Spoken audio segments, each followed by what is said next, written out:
Hey everyone, welcome back.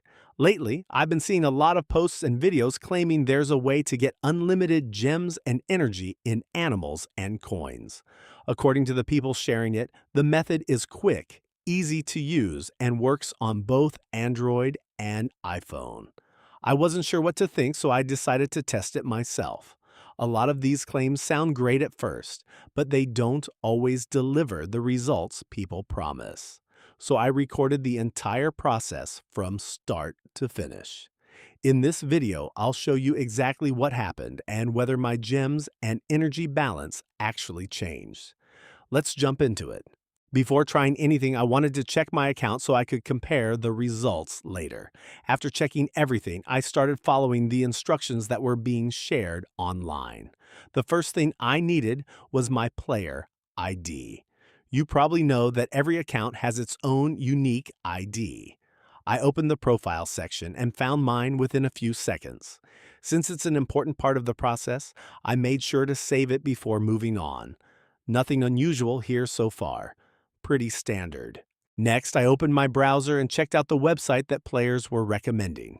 At first glance, everything looked pretty simple. The layout was clean, there weren't many options to choose from, and it seemed like the whole process was built for mobile devices.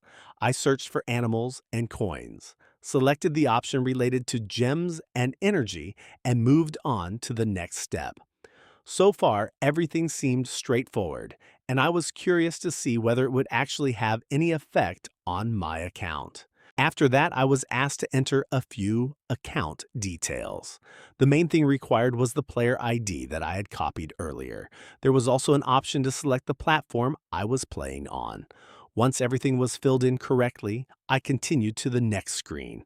The site then displayed a loading animation and started showing various connection messages. It looked like the system was processing something in the background.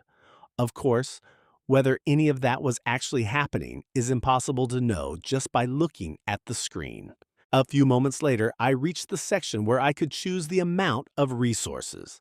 There were several different options available. For the purpose of this test, I selected one of the larger amounts because it would be easier to notice if anything changed later. After making the selection, I continued and waited for the process to finish. The loading screen ran for a little while before moving on to the final stage. Before the process could be completed, there was one more requirement. The site asked for a verification step. This seems to be pretty common with sites that make these kinds of claims. I'd already completed this step while preparing to record the video, so I won't be doing it again. I followed the instructions and completed the process. So, let's skip to the most interesting part, the final result, and see what would happen. Now for the moment everyone wanted to see. Once the process was finished, I closed everything, opened animals and coins again, and went straight to check my gems and energy. What happened next honestly caught me by surprise. The extra resources appeared right away as soon as I got back into the game. There was no waiting, no syncing, and no need to restart anything. Everything was already showing on my account immediately, which definitely wasn't what I expected. And that's the complete test. Now, you've seen the full test from beginning to end, so you can make your own opinion about it. If you've ever tried something similar before, let me know your experience in the comments below. I'd be interested to hear whether your results were different. If you enjoyed this video, don't forget to leave a like and subscribe to the channel for more mobile gaming hack tests and experiments. Thanks for watching, and I'll see you in the next video.